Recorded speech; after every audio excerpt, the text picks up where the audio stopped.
হযরত ইয়াকুব আলাইহিস সালাম কলিজার টুকরা সন্তান হযরত ইউসুফ আলাইহিস সালামের জন্য তার মনটা পাগল ছিল।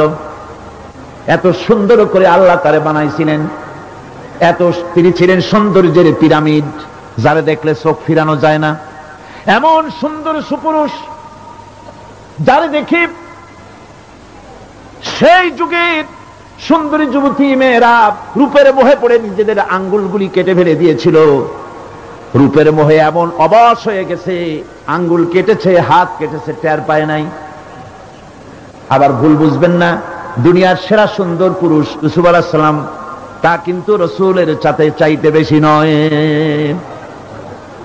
হযরত উম্মুল মুমিনিন আয়েশা রাদিয়াল্লাহু তাআলা আনহা তিনি বলেছেন, যেই সব সুন্দরী রমণীরা ইউসুফ আলাইহিস সালামকে দেখে রূপের মোহে পড়ে নিজেদের আঙ্গুলগুলো কেটে ফেলেছিল, ওরা যদি আমার হাবিবকে দেখতো, ওরা যদি আল্লাহ রাসূলকে দেখতো, তাহলে হাত কাটতে কাটতে কোন ফাঁকে দিয়ে কলিজা কেটে ফেলে দিত, ওরা টের পেত না।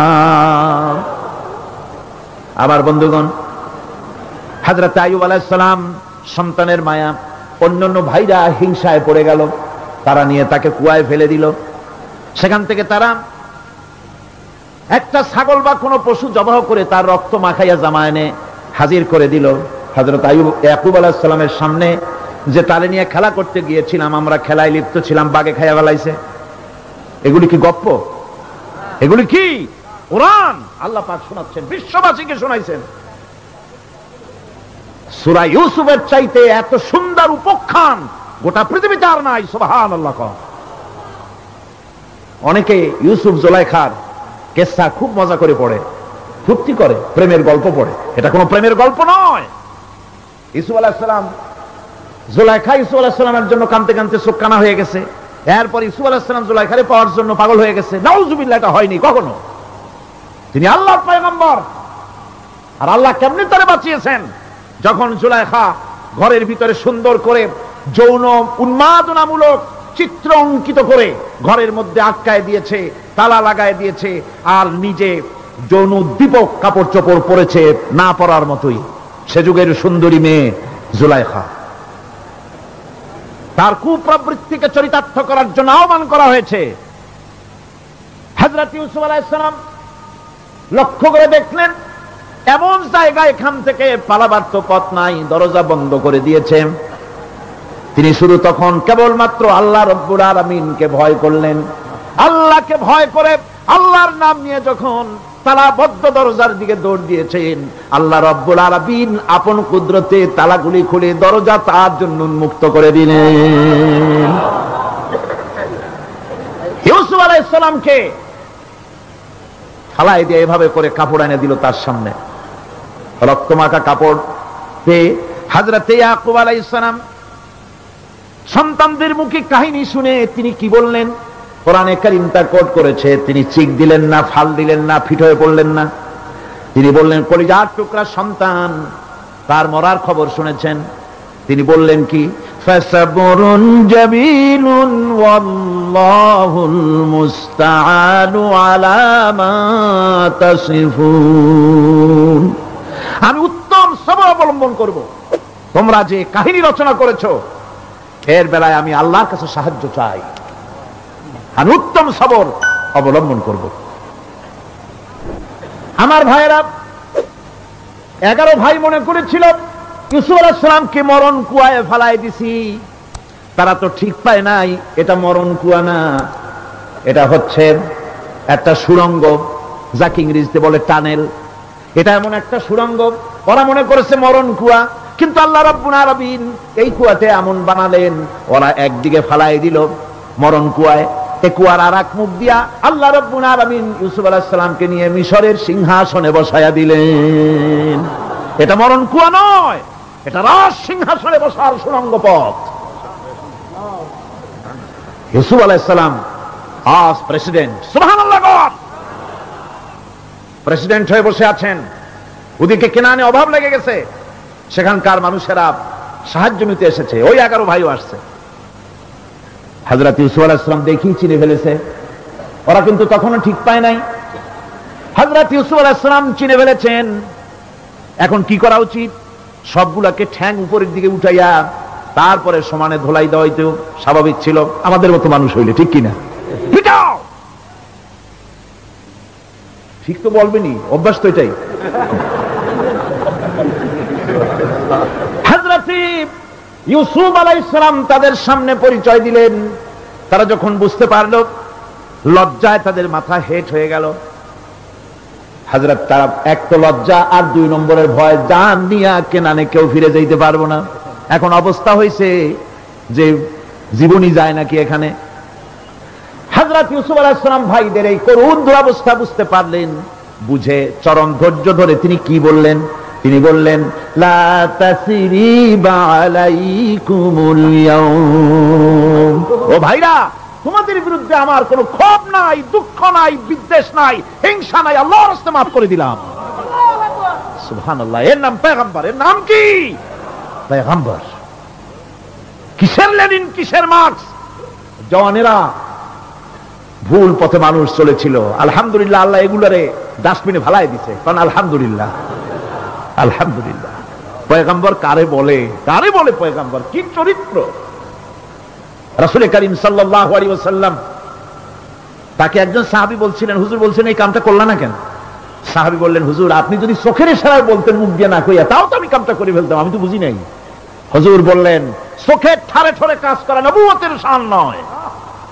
আল ওয়াদুহু ওয়াস সারাহা, নবীরা যা করেন তা ডাইরেক্ট, কোনো বক্রতা নাই, স্পষ্ট কথা।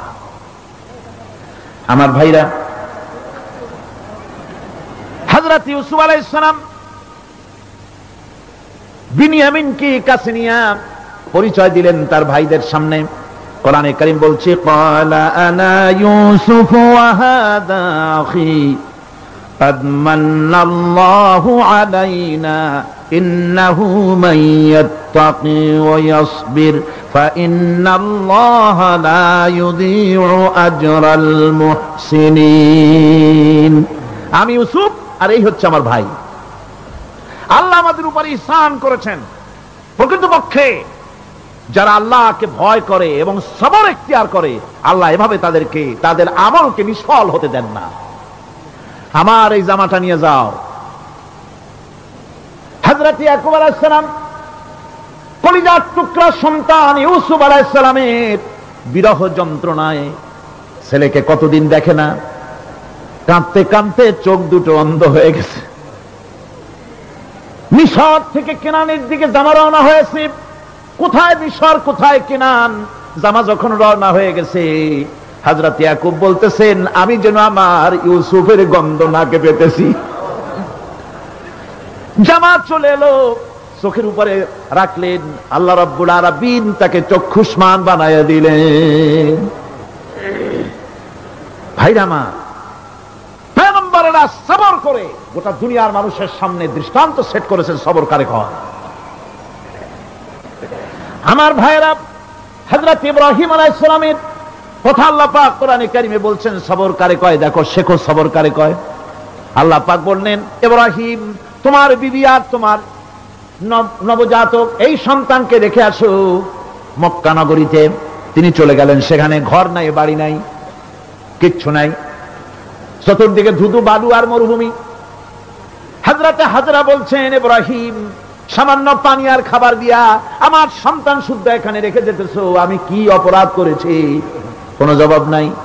2বার 3বার বলার পরে হাজরা বলছেন, ইব্রাহিম গো, তবে কি আমার আল্লাহর হুকুম মতো আমারে রেখে যাচ্ছ নাকি?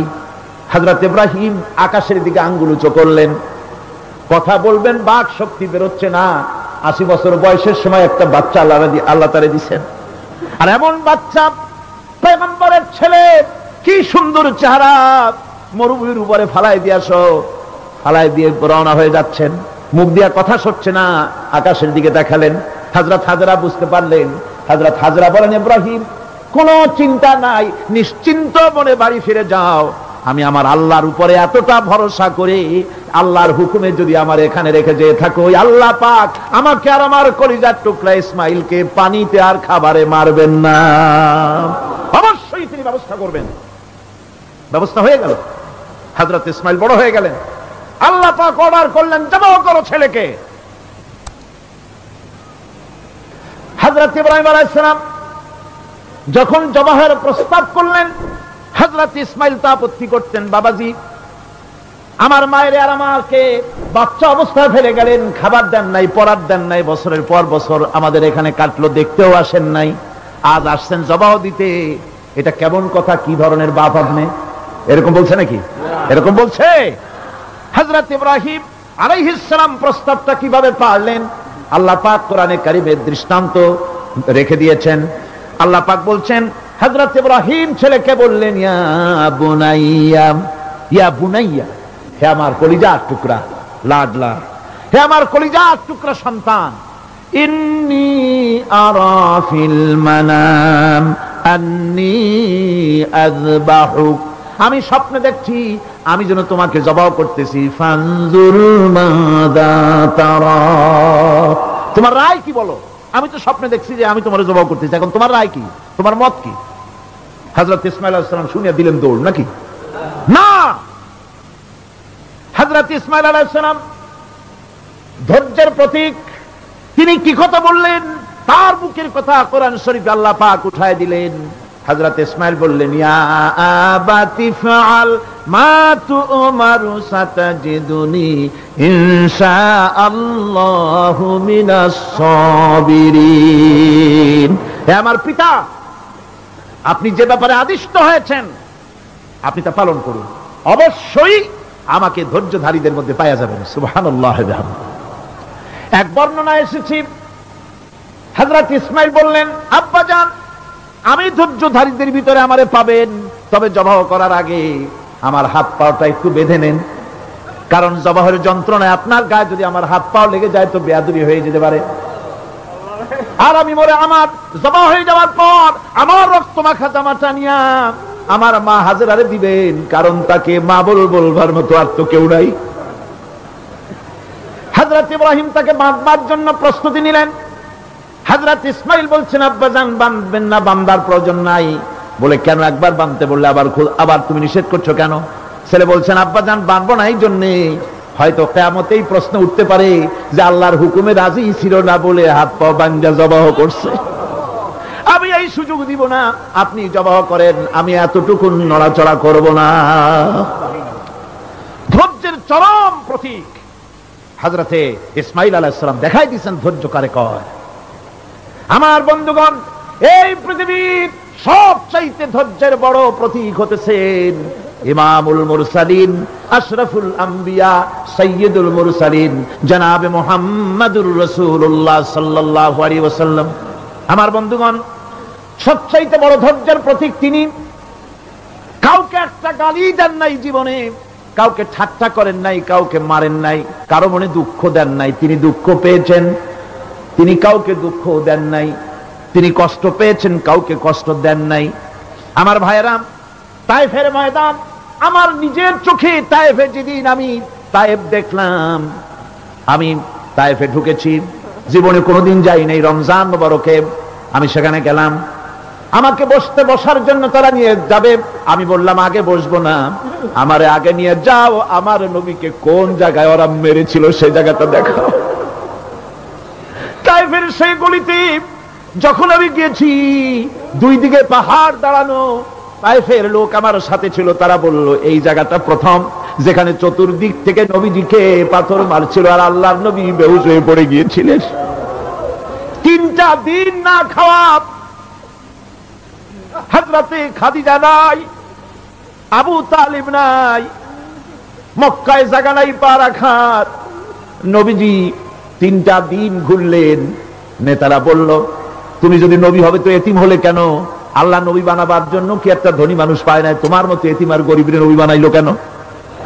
আল্লাহ নবী 3 দিন পর যখন দেখলেন কেউ দাওয়াত শোনে না, কেউ মানে না, কেউ গ্রহণ করে না, তখন তিনি নেতাদের অনুরোধ করলেন, ঠিক আছে দাওয়াত তো কবুল করলে না, তবে একটা কাজ করো, অন্তত আমি যে তায়েফে আসছিলাম এই খবরটা মক্কায় দিও না, ওরা আরো অত্যাচার বাড়ায় দেবে।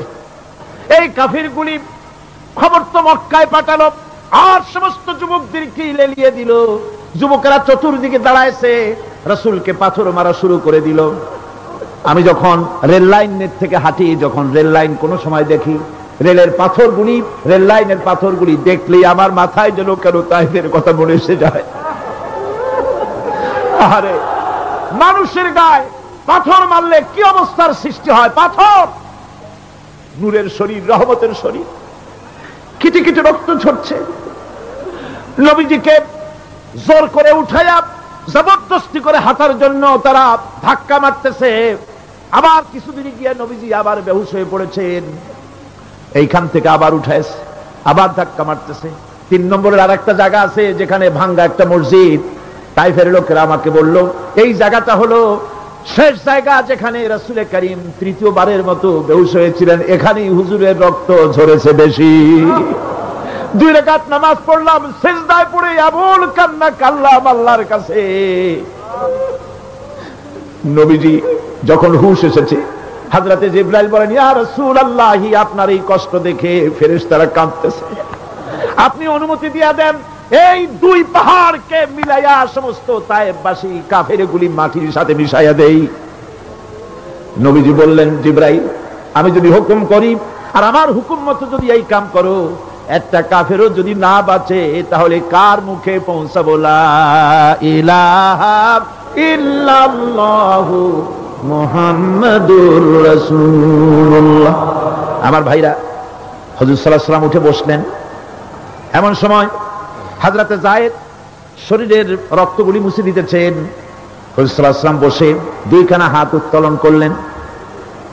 নবীজির চোখ থেকে পানি গড়ায় পড়তেছে। আরে কেউ নাই, আল্লাহ ছাড়া কেউ নাই সাহায্য করার। নবীজি হাত তুলে মোনাজাত করতেছেন, চোখ দিয়া পানি পড়ে দাড়ি ভিজে পড়তেছে, গায়ে দিয়া রক্ত ঝরতেছে। নবীজি কি দোয়াটা করলেন? বদদোয়া করলেন না, গজব দিতে বললেন না। নবীজি দোয়া করলেন, রব্বুল আলামিন, এই তাইফের লোকেরা আজকে আমার সাথে যে ব্যবহারটা করেছে, ওরা বোঝে নাই যে আমি তোমার নবী, ওরা বোঝে নাই যে আমি তোমার রাসূল, না বুঝে আমার উপরে যে অত্যাচারটা করলো, আল্লাহ তুমি এই জন্য রাগ করে এই তায়েফে তুমি গজব দিও না। আল্লাহ পাক পরবর্তী সময় হুজুরকে স্মরণ করাই দিলেন, ওয়া মা আরসালনাকা ইল্লা রাহমাতাল লিল আলামিন। ও নবী, আপনি হচ্ছেন আমার সমস্ত সৃষ্টি জগতের জন্য আপনি আমার রহমত, আমার গোটা বিশ্বের জন্য আপনার, আমার সৃষ্টি জগতের জন্য আপনি আমার করুণা। একটা লোক রাসূলের এই কষ্ট দেখে বাগান থেকে 1 গ্লাস আঙ্গুরের শরবত এনে হাজির করেছে। এত কষ্টের পর 3 দিনের না খাওয়া আঙ্গুরের একটা শরবত পাইয়া হুজুর খুব খুশি হলেন। শরবত গ্লাস পান করে হুজুর বলছেন, তোমার নাম না আত্তাস? তিনি বলছেন, হ্যাঁ হুজুর, আমার নাম আত্তাস। তোমার বাড়ি না ইউনূস আলাইহিস সালামের গ্রামে? বলে, হ্যাঁ আমার বাড়ি সেই গ্রামে। তা আপনি কি করে জানলেন আমার নাম আত্তাস আর আমার বাড়ি ইউনূস আলাইহিস সালামের গ্রামে? আপনি জানলেন কি করে? হুজুর বললেন, আমি নবী, হযরত ইউনূস নবী, একজন নবীর খবর আর একজন নবীর কাছে থাকে।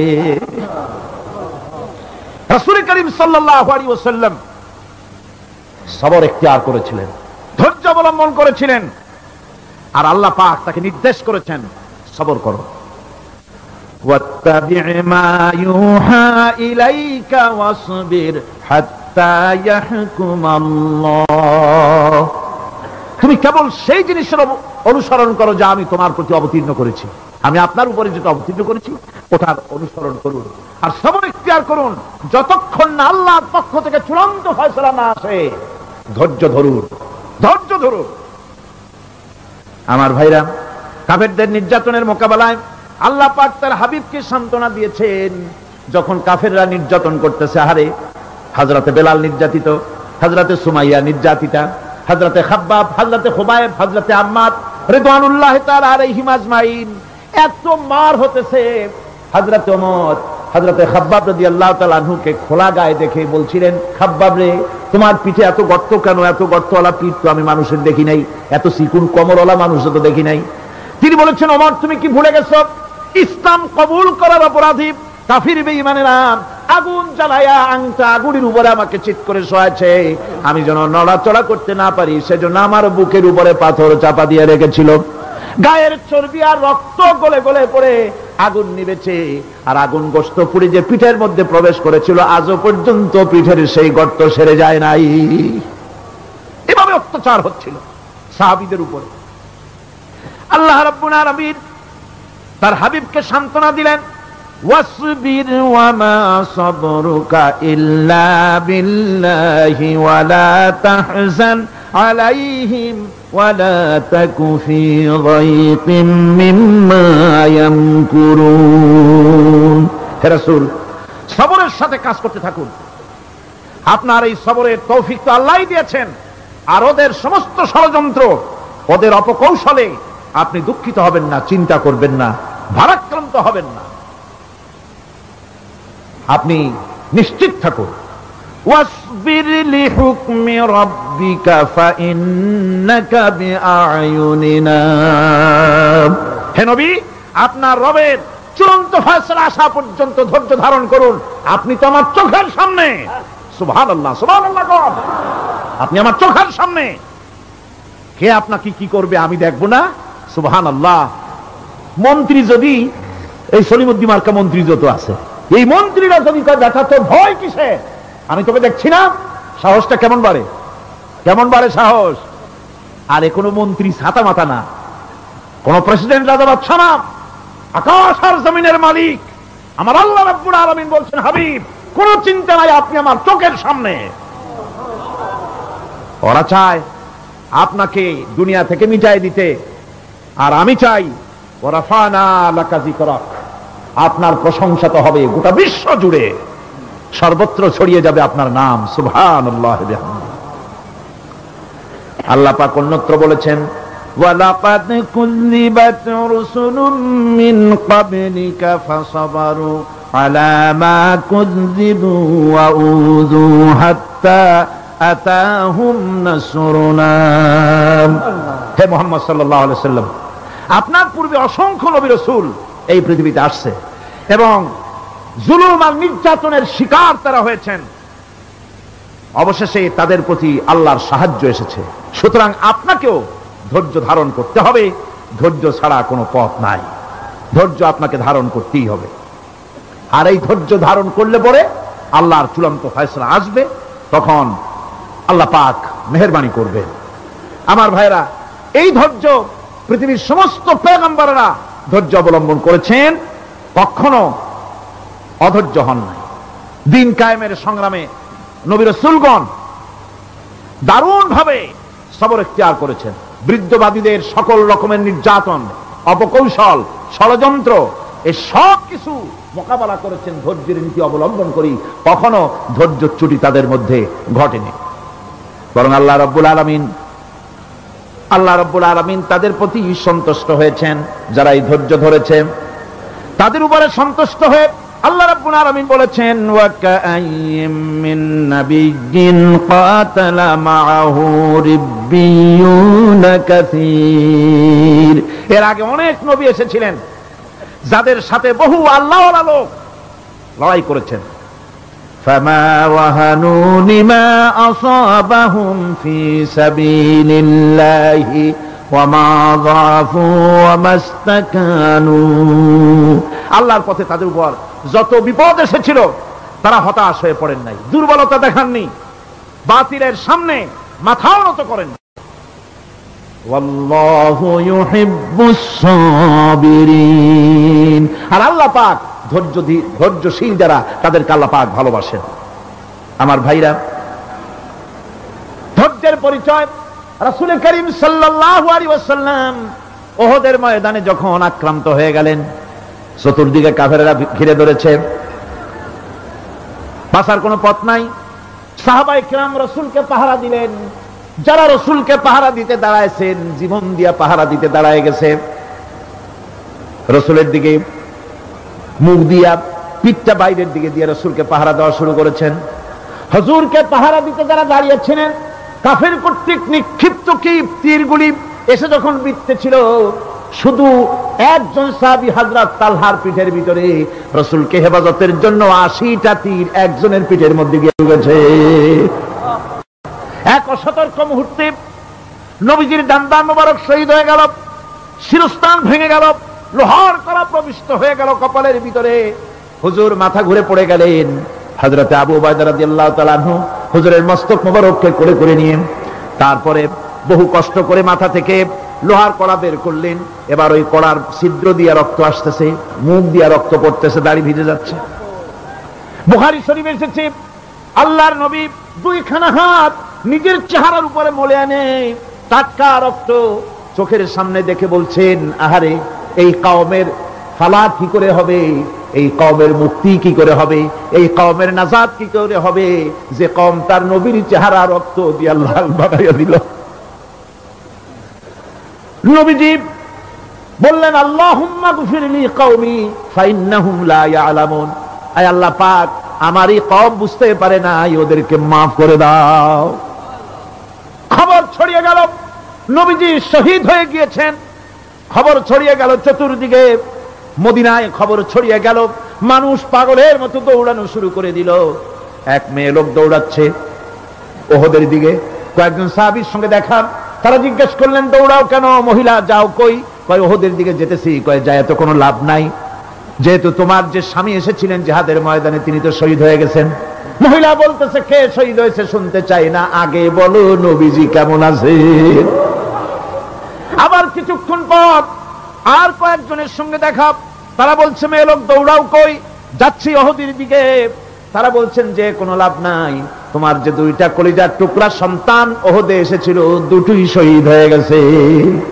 মা বলতেছি, ও সাহাবী, কে শহীদ হয়েছে শুনতে চাই না, তাড়াতাড়ি করে বলো আল্লাহর নবী মুহাম্মদুর রাসূলুল্লাহ সাল্লাল্লাহু আলাইহি ওয়াসাল্লাম কেমন আছেন।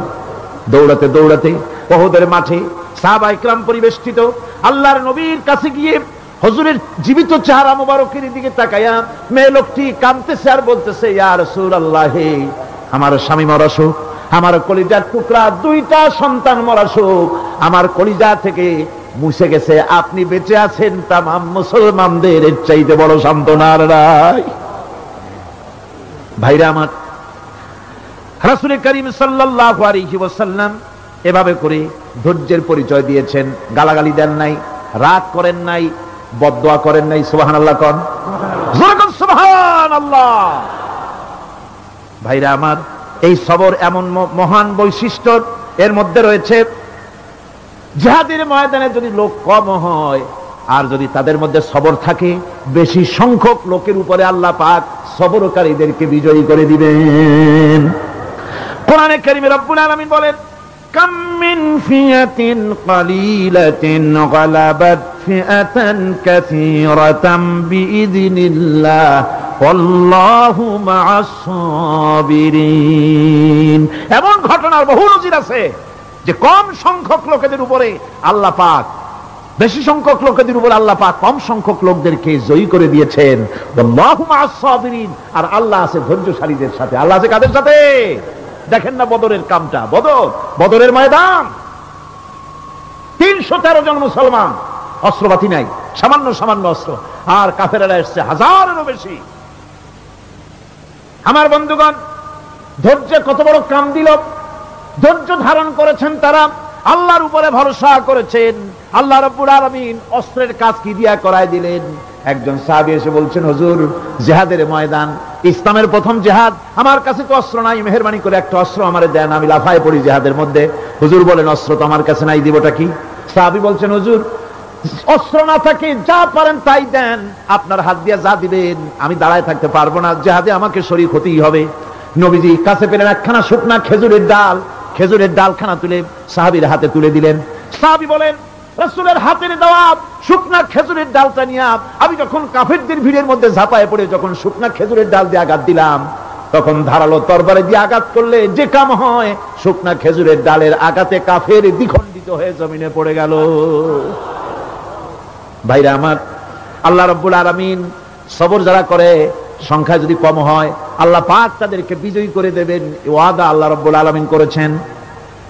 এই সবরের গুণ ছাড়া জান্নাতেও প্রবেশ করা যাবে না। সবর যদি না থাকে বেহেশতে যাওয়া যাবে না। ভালো করে মনে রাখেন, আল্লাহ পাক বলছেন, আম্মা হাসিবতুম আন তাদখুলুল জান্নাতা ওয়ালাম্মা ইয়ালামিল্লাহুল্লাযীনা জাহাদু মিনকুম ওয়া ইয়ালামাস সাবিরিন। তোমরা কি মনে করেছো এমনি বেহেশতে চলে যাবা? এটা কি মামু বাড়ির আবদার নাকি? এমনি বেহেশতে চলে যাবা? অথচ আল্লাহ রাব্বুল আলামিন এখনো দেখেন নেননি যে তোমাদের মধ্যে কারা জিহাদ করতে প্রস্তুত, কারা তোমাদের মধ্যে জিহাদ করে জান দেওয়ার জন্য প্রস্তুত, আর কারা ধৈর্যধারী, এটা তো আল্লাহ এখনো দেখে নেন নাই। সুতরাং হক এবং বাতিলের সংগ্রামে লিপ্ত হতে হবে। আল্লাহ দেখতে চান কারা জীবন দিতে চায়।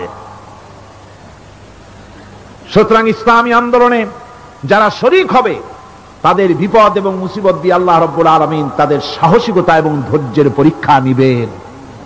কোরআনে কারীম বলছে, وَلَنَبْلُوَنَّكُمْ حَتَّى نَعْلَمَ الْمُجَاهِدِينَ مِنكُمْ وَالصَّابِرِينَ وَنَبْلُوَ أَخْبَارَكُمْ। অবশ্যই আমি তোমাদেরকে পরীক্ষার সম্মুখীন করব, আর তোমাদের মধ্যে সত্যিকার মুজাহিদ দৃঢ়তা অবলম্বনকারী কারা আমি তা দেখব। এটা যেন আমি দেখে নিতে পারি, সেই জন্য আমি বিপদ এবং মুসিবতের মধ্যে তোমাদের ফেলবো। ধৈর্যধারীদের উপরে আমার রহমত অবশ্যই থাকবে। সবর এমন এক সম্পদ যা ধারণ করলে পরে আল্লাহ রাব্বুল আলামিন রাষ্ট্রীয় ক্ষমতা দান করে দেন। কোন সুবহানাল্লাহ, জোরে কোন সুবহানাল্লাহ। ধৈর্য ধারণ করলে আল্লাহ রাষ্ট্রের মতো বিরাট নিয়ামত আল্লাহ হাতে তুলে দিবেন। তার প্রমাণ কোরআন শরীফ আল্লাহ বলছেন, বনি ইসরাঈলরা মিশর থেকে যখন বহিষ্কার হয়ে গেল, তাদের যখন পা রাখার কোনো জায়গা থাকলো না, বনি ইসরাঈলরা মিশর থেকে যখন বহিষ্কার হয়ে গেল, এরপরে আল্লাহ পাক তারা যখন ধৈর্য অবলম্বন করলো, আল্লাহ পাক তাদের ব্যাপারে বলছেন, ওয়া আওরাসনাল কওমাল্লাযীনা কানু ইউস্তাদআফুনা মাশারিকাল আরদি ওয়া মাগারিবাহাল্লাতী বারাকনা ফিহা। আর তাদের স্থলে আমি নির্যাতিত লোকদেরকে প্রতিষ্ঠিত করলাম। পশ্চিম এবং উত্তরের তাদেরকে আমি পশ্চিম এবং পূর্বের উত্তরাধিকারী তাদেরকে বানায় দিলাম। বিরাট এলাকা তাদের হাতে আমি তুলে দিলাম। ওয়া তাম্মাত কালিমাতু রাব্বিকাল হুসনা আলা বানি ইসরাঈলা বিমা সাবারু। আর এভাবে করে আল্লাহ পাক তার কথাকে পূর্ণ করলেন বনি ইসরাঈলদের উপরে। সবর ইখতিয়ার করার জন্য, ধৈর্য ধরার কারণে আল্লাহ পাক রাষ্ট্রের মালিক তাদের বানায় দিলেন। জোরে কোন সুবহানাল্লাহ। সবর যদি করা হয়, তো যুদ্ধ যদি বাদে, যদি জিহাদ শুরু হয়ে যায়, আল্লাহ পাক বলেছেন ফেরেশতা দিয়ে সাহায্য করবে। যদি সবর থাকে, তোমাদের সবর থাকলে আল্লাহ কি দিয়ে সাহায্য করবেন? ফেরেশতা দিয়ে। কোরআনে কারীম বলছে, বালা ইন তাসবিরু ওয়া তাত্তাকু ওয়া ইয়াতুকুম মিন ফাওরিহিম হাযা ইউমদিদুকুম রাব্বুকুম বিখামসাতি আলাফিন মিনাল মালাইকাতি মুসাউমিমিন। হ্যাঁ, তোমরা যদি ধৈর্য অবলম্বন করো আর আল্লাহকে ভয় করে চলো, তাহলে এক্ষুনি আল্লাহ রাব্বুল আলামিন তোমাদের জন্য কাতারে কাতারে শৃঙ্খলাবদ্ধ ৫,০০০ ফেরেশতা দিয়ে তোমাদেরকে সাহায্য করবেন। সুবহানাল্লাহ।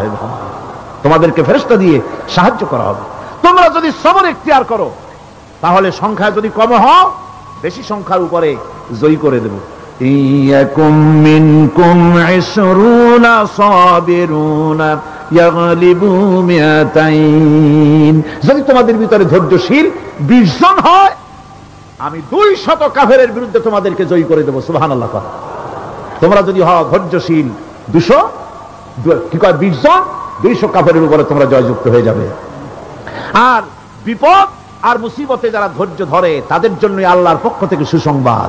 সুসংবাদ কাদের জন্য? ধৈর্যধারীদের জন্য।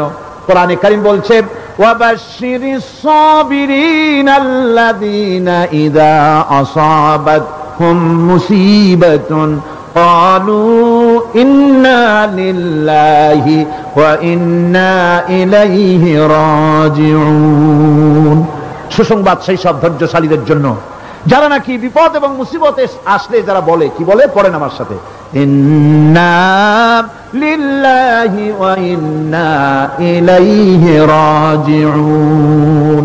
এটা শুধু আমাদের লোকেরা কেউ বললে পড়ে, এটা শুধু মরার সময় নয়, বরং যে কোনো বিপদ আর মুসিবত এলে মোমেন বান্দা যারা, তারা কি পড়বে? ইন্না লিল্লাহি ওয়া ইন্না ইলাইহি রাজিউন, নিশ্চয়ই নিশ্চয়ই আমরা আল্লাহর জন্য এবং আমাদের সকলকেই আল্লাহর কাছে ফিরে যেতে হবে, প্রত্যাবর্তিত হতে হবে। সবরকারীদের জন্য রয়েছে জান্নাতের সুউচ্চ সম্মানের জায়গা। জান্নাতীদের জান্নাতে সবচেয়ে সম্মানজনক জায়গা আল্লাহ রাব্বুল আলামিন ধৈর্যশালীদেরকে দান করবেন। কোরআনে কারীম বলছে, উলাইকা ইউজসাউনাল গুরফাতা বিমা সাবারু ওয়া ইউলাক্কাউনা ফিহা তাহিয়াতাও ওয়া সালামা। এরা হলো সেই সব লোক যাদেরকে প্রদান করা হবে বেহেশতের সুউচ্চ মঞ্জিল, কারণ তারা সবর ইখতিয়ার করেছিল, তারা সবর করছিল, এই জন্য বেহেশতের সবচাইতে ভালো জায়গা তাদের দেওয়া হবে। কোন আলহামদুলিল্লাহ, জোরে কোন আলহামদুলিল্লাহ। এবং জান্নাতে সবরকারীদেরকে সম্বর্ধনা দেওয়া হবে, সম্বর্ধনা দেওয়া হবে। খালিদিনা ফিহা হাসুনাত মুস্তাকাররান ওয়া মুকামা।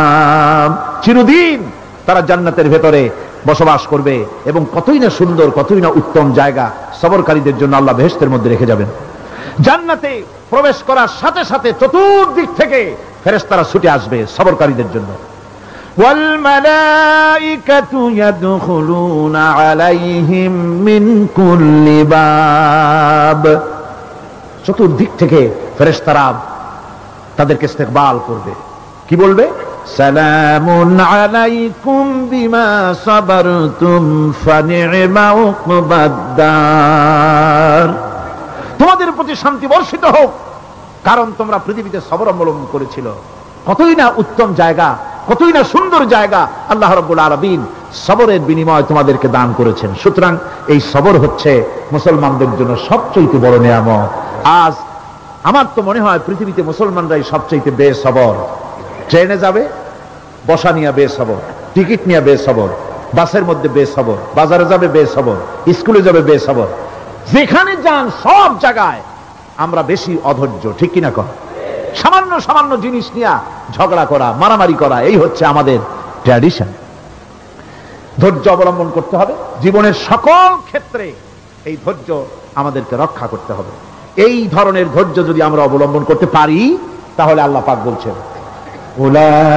উলাইকাল্লাযীনা সাদাকু ওয়া উলাইকা হুমুল মুত্তাকুন। এরাই হলো ঈমানের দাবিতে সত্যবাদী। কোন আলহামদুলিল্লাহ। কারা কারা? না না, শুধু সবরকারী না, এই যে 10টা পয়েন্ট বলা হলো, কয়টা পয়েন্ট বলা হয়েছে? 10টি পয়েন্ট। সেই 10টি পয়েন্ট যারা পালন করবে এরা হলো ঈমানের দাবিতে সত্যবাদী, আর এরাই হচ্ছে প্রকৃতপক্ষের মুত্তাকি। আমরা মুত্তাকি বুঝি দাঁতে ছাতা, দাড়ি দাড়ি আশ্রয় না, জাব্বা জুব্বা গায়ে দিয়ে কোনো জায়গায় পড়ে থাকে, এটা বড় মুত্তাকি, খুব পরহেজগার। সালার সট্টর যদি পড়ে তাহলে তো আরো বড় পরহেজগার। জি, আর যদি কাপড় চোপড় মোটেও না থাকে তাহলে তো খাজা বাবা হয়ে গেল। নাউযুবিল্লাহ মিন যালিক। আর আল্লাহ বলছে মুত্তাকি কারে কয় শোনো, এরে কয় মুত্তাকি যাদের মধ্যে এই 10টা গুণ আছে। এই 10টি সত্য যদি সম্পাদন করতে পারি, যদি আমল করতে পারি, জীবন ধন্য হয়ে যাবে। সেই 10টি কথা আমি আবার আপনাদের স্মরণ পটে তুলে দিতে চাই, প্যাকেট করে পকেটে উঠাই দিতে চাই, যেন বাড়ি নিয়ে যেতে পারেন। 1 নম্বর হচ্ছে 10টি পয়েন্টের 1 নম্বর আল্লাহর প্রতি ঈমান। 1 নম্বরে আল্লাহর প্রতি ঈমান, 2 নম্বরে পরকালের প্রতি ঈমান, 3 নম্বরে ফেরেশতাদের উপর ঈমান, 4র্থ নম্বরে কিতাবের প্রতি ঈমান, 5ম নম্বরে নবীদের প্রতি ঈমান, 6ষ্ঠ নম্বরে সহায় সম্বলহীন নিকটবর্তী আত্মীয়, ইয়েতিম, মিসকিন, প্রবাসী, মুসাফির, সাহায্য প্রার্থী, এদেরকে মুক্ত করার জন্য এদেরকে সাহায্য প্রদান করা, 7 নম্বরে নামাজ প্রতিষ্ঠা করা, 8 নম্বরে যাকাত আদায় করা, 9 নম্বরে ওয়াদা পালন করা, 10 নম্বরে সবর এখতিয়ার করা। কয়টা হইল? এই 10টি কাজ যদি আমরা পালন করতে পারি, বিপদে মুসিবতে ধৈর্য ধারণ করতে পারি, যত মুসিবত আসুক, আসলে এগুলি কিছু না। মুসিবত আল্লাহ টেস্ট করবেন, মুসিবত দিয়া আল্লাহ টেস্ট করেন। দেখা যায় যে ওদের শক্তি খুব বেশি, চোখে আপনি দেখতে পারেন, কিন্তু আল্লাহ বলছেন ইন্না কায়দা শায়তানে কানা দাঈফা। বাতিলরা হলো শয়তান, বাতিলরা কি? আর ওদের চক্রান্ত আসলেই দুর্বল। এদের চক্রান্ত আসলে কি? দুর্বল। কাজেই এগুলিকে ভয় করা যাবে না। বিপদে মুসিবতে ধৈর্য ধারণ করে যদি অগ্রসর হওয়া যায় তো আল্লাহ রাব্বুল আলামিন এই 10টি পয়েন্ট যদি আমল করা যায় দুনিয়াও শান্তি পাবো, আখিরাতেও শান্তি পাবো। যত মুসিবত আসুক বিপদ আসুক ধৈর্যের সাথে মোকাবেলা করতে হবে। ধৈর্যের অর্থ কি আমি আগেই বলেছি, ধৈর্যের অর্থ হচ্ছে অবিচলতা, দৃঢ়তা, বরদাস্ত করা, সহিষ্ণুতা, ধীরতা, স্থিরতা। ধৈর্যের অর্থ এটা নয় একজন একটা থাপ্পড় মারলো আর আপনি বলবেন যে বাবা ব্যথা পাইছো নাকি, তাহলে আরো একখান থাপ্পড় দিয়া দাঁত আমার সবগুলো ভালাই না, এর নাম ধৈর্য নয়। ধৈর্য হচ্ছে পরিস্থিতির মোকাবেলা করতে হবে সাহসিকতার সাথে, এর নাম হচ্ছে ধৈর্য। ওই যে আমি একটা দৃষ্টান্ত দিয়ে থাকি, এক সাপ একবার মুরিদ হয়েছিল এক পীর সাহেবের কাছে। পীর বলছিলেন যে না আমি তো এইসব সাপ টাপ মুরিদ বানাই না। কয় না হুজুর আমারে বানান। তারপরে মুরিদ বানায় কিছু অজিফাতারে শিখাই দিল আর বললো খবরদার কাউকে দংশন করবে না। ঠিক আছে, সে যায়া জিগারাজগার শুরু করে দিয়েছে। এর মধ্যে জমিনে রাখাল আসছে, ধান কাটছে, ধানগুলো নিবি কি করে, দড়ি দাড়ি পাচ্ছে না, তো কি করা যায়, বানবে কি দিয়া? সন্ধ্যার পরে অন্ধকারে দেখে যে দড়ি একটা পড়ে আছে, ও যে কি দড়ি তা তো ওর বুঝে নেই, ওইটারে নিয়ে ধানরে ফেসাইয়া লেজ দিয়ার মাথা দিয়ে এরকম করে বাসেটারে দিয়ে বাঁধছে। সাপ তখন বলতেছে হায় হায় রে, কেবল যে মুরিদ হইছি তা না হলে তুই ঠিক পাইতি যে আমি কি ধরনের দড়ি। এরপরে নিয়ে বাড়ি নিয়ে ভালাই দেশে খুলে সাপটার ঘাড় গেছে মস্কিয়া। বহুত কষ্ট করে হুজুরের বাড়ি গিয়ে হাজির, কয় যে হুজুর কি একখান জিকের শিখাইলেন, আমার তো ঘাটটার মুসকে শেষ। আশ্চর্য কথা, কত মানুষ মুরিদ হইলো, কত কিছু মুরিদ হইলো, কারো তো জিকের করলে ঘাড় মস্কে যাবে কেন, এটা কেমন কথা? কয় হুজুর ঘটনাই। আরে বেটা ঘটনা এইটা, তুই কি করছিলি? কয় যে আপনি যে নিষেধ করছেন দংশন করতে, আমি তো দংশন করতে পারিনি। আরে বেটা দংশন করতে নিষেধ করছিলাম, ফোঁস করতে তো নিষেধ করি নাই। তোরে যখন দড়ি মনে করে হাত দিছিল ফোঁস করে উঠতি, ওই রাখা লাভ দিয়া বর্ডার পার হইয়া দিল্লি চলে যেত। কাজী ধৈর্যের মানে শীত হয়ে পড়া না। ধৈর্য মানে অবিচলতা, দৃঢ়তা নিয়ে শক্তি সঞ্চয় করে আল্লাহর উপরে ভরসা করে বাতিলের বিরুদ্ধে ঝাঁপায় পড়তে হবে, বাতিল উৎখাত হতে বাধ্য হবে।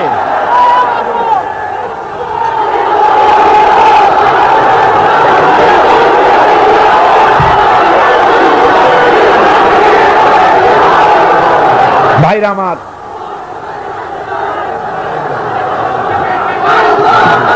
সুতরাং আলহামদুলিল্লাহ আমরা কোরআনে কারিমের এই আয়াতে কারিমাত আমরা যদ্দূর পারলাম আলোচনা করেছি। আল্লাহ পাক যেন এতে বরকত দেন, জোরে কোন আমিন, আরো জোরে কোন আমিন।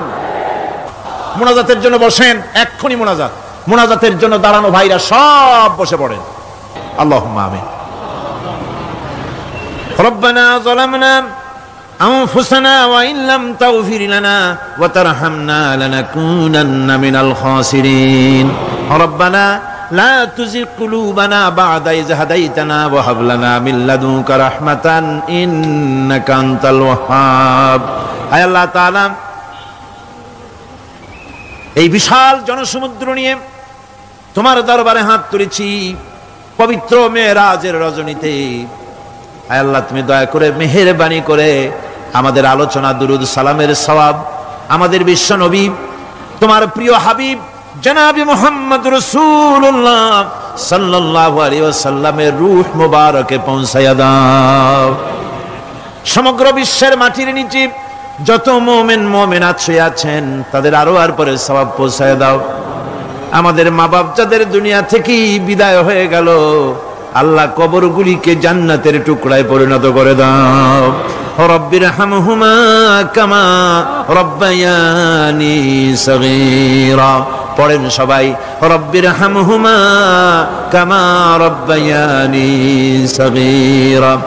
আয় আল্লাহ তাআলা, বহু মানুষ দোয়া চেয়েছি, কতজনের কত কষ্ট, কেউ হসপিটালে আছে, কারো অপারেশন হবে, কেউ বা মরে গেছে, কেউ বা মামলায় মোকদ্দমায় আছে, কেউ বা পারিবারিক অশান্তিতে আছে। আল্লাহ যিনি যেই নিয়তে দোয়া চেয়েছে মেহেরবানি করে সেই নেক নিয়ত তোমার দরবারে কবুল করে নাও। বিপদগ্রস্ত লোকগুলিরে বিপদ থেকে বাঁচাইয়া দাও।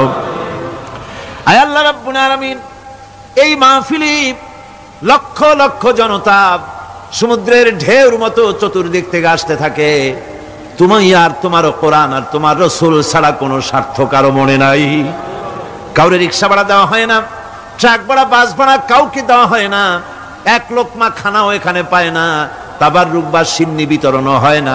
আয় আল্লাহ নিঃস্বার্থ ভাবে এই লোকগুলি যাতায়াত করে, আল্লাহ তোমার কোরআনের বরকতে সকলকে তুমি গুনাহ মুক্ত করে দাও। আয় আল্লাহ তাআলা যাতায়াতটা আসান করে দিও, যাতায়াতের পথে কারো যেন কোনো বিপদ না হয়ে যায়। আয় আল্লাহ তাআলা বাড়ি ঘর ফালায় আসে, বাড়ি ঘর তোমার ফেরেশতা দিয়ে তুমি হেফাজত করো। রব্বুল আলামিন মা বোনেরাও কষ্ট করে আসে, আল্লাহ তুমি দয়া করে এ মাহফিলে যারা শরীক হয়, এ মাহফিলে কোরআনের মাহফিলে শরীক হওয়ার কারণে তোমার কাছে একটা দাবি করি, দাবিটা হলো মেহেরবানি করে সব মানুষকে তোমার কাবা ঘর দেখাও। যারা উপস্থিত হয়েছে সকলকে তোমার হাবিবের রওজায় গিয়া সালাম দেওয়ার তৌফিক দাও। রব্বানা তাকাব্বাল মিন্না ইন্নাকা আনতাস সামিউল আলিম ওয়া তুব আলাইনা ইন্নাকা আনতাত তাওয়াবুর রহিম। সুবহান রাব্বিকা রাব্বিল ইজ্জাতি আম্মা ইয়াসিফুন ওয়া সালামুন আলাল মুরসালিন আলহামদুলিল্লাহি রাব্বিল আলামিন। ওয়াজআল আখিরা কালিমাতিনা ইনদাল মাউত লা ইলাহা ইল্লাল্লাহু মুহাম্মাদুর রাসূলুল্লাহ। আসসালামু আলাইকুম ওয়া রাহমাতুল্লাহ। তোমাদের যত ক্ষমতা আছে সমস্ত ক্ষমতা নিয়ে আমার বিরুদ্ধে তোমরা ষড়যন্ত্র করো, আর আমাকে এতটুকু অবকাশ দিও না। আমি সেই আল্লাহ রাব্বুল আলামিনের উপরে ভরসা করেছি, যার কুদরতি হাতের ভিতরে আমার জান, আর গোটা পৃথিবীর সমস্ত প্রাণীর জান যার কুদরতি হাতের মধ্যে, যার হাতের ভিতরে গোটা পৃথিবীর সমস্ত জান, সে আল্লাহর উপরে ভরসা করেছি। যা খুশি তোমরা আমার বিরুদ্ধে করতে পারো। সুবহানাল্লাহি ওয়া বিহামদিহি। এটার নাম হলো ঈমান, এটার নাম সবর, এটার নাম ধৈর্য। এই ধৈর্য আসে ঈমানে কামেল হলে পরে এবং আল্লাহর উপরে পরিপূর্ণ বিশ্বাস হলে পরে। যদি কারো দিলের মধ্যে কথা বিশ্বাস থাকে যে আমার জন্য আল্লাহর পক্ষ থেকে যদি কোনো বুলেট নির্ধারণ করা থাকে, গোটা বিশ্ব যদি আমাকে পাহারা লাগায়, ওই বুলেট থেকে আমাকে বাঁচাইতে পারবে না।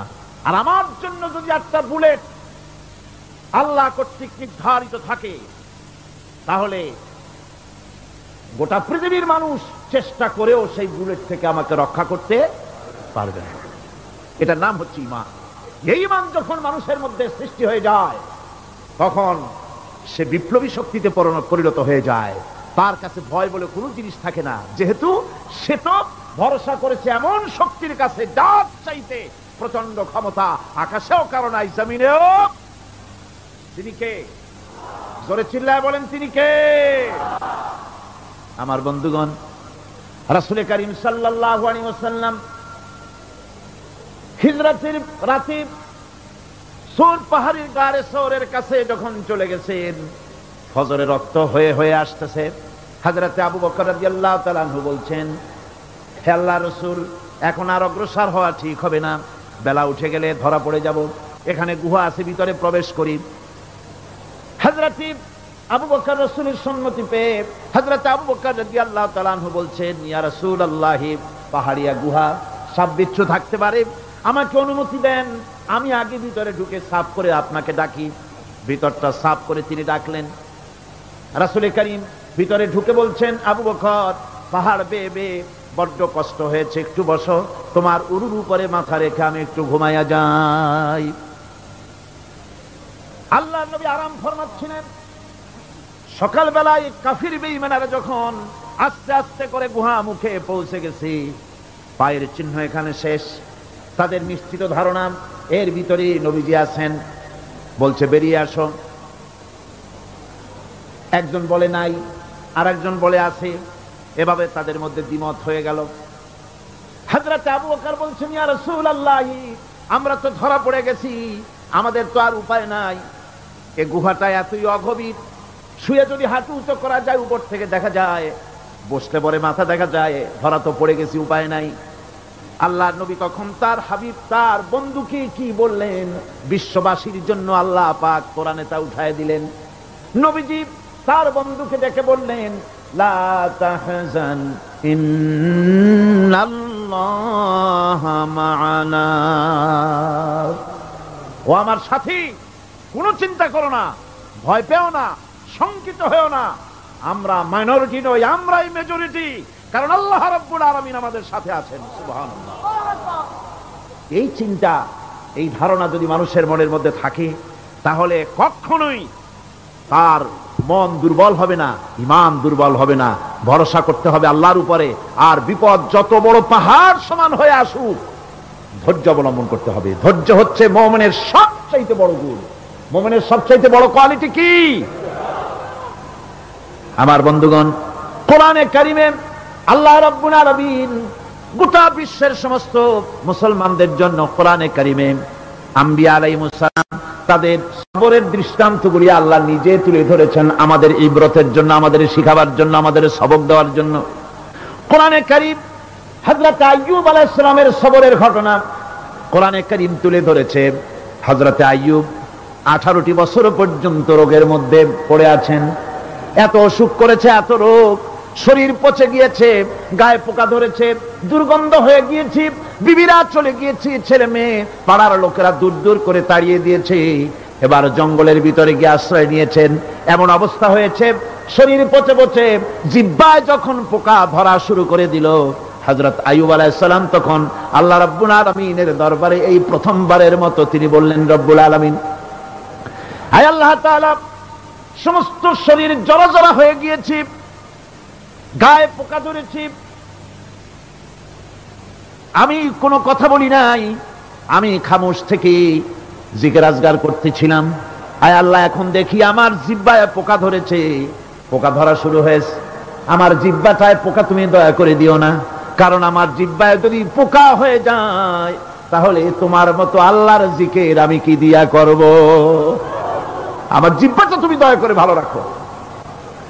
কোরআনে কারীম বলছি, ওয়া আইয়ুবা ইয নাদা রাব্বাহু ইন আন্নী মাসসানিয়াদ দুররু ওয়া আনতা আরহামুর রাহিমিন। স্মরণ করো সেই সময়ের কথা যখন আইয়ুব তার রবকে ডেকে বলেছিল, আমি অসুস্থ আর তুমি তো রহমান রহিম, দয়াময়। ভাষাটা দেখেন কি সুন্দর। এর থেকে কি আল্লাহরে আর কিছু বলা লাগে? আল্লাহ পাকের কাছে তিনি বলতেছেন, আল্লাহ আমি তো অসুস্থ, আমি তো অসুখ করেছে আমার, আর তুমি তো দয়াময় রহমান রহিম। এক অন্ধ, ঈদের দিন কত অন্ধই তো আসে খয়রাত করার জন্য, ভিক্ষা করার জন্য, চতুর্দিকে ভিক্ষা করতেছে অন্ধরা। এক অন্ধ ঈদের গেটের কাছে দাঁড়ায় বলতেছে, ভাইরা আজ হচ্ছে ঈদের দিন আর আমি কিছু দেখতে পাচ্ছি না।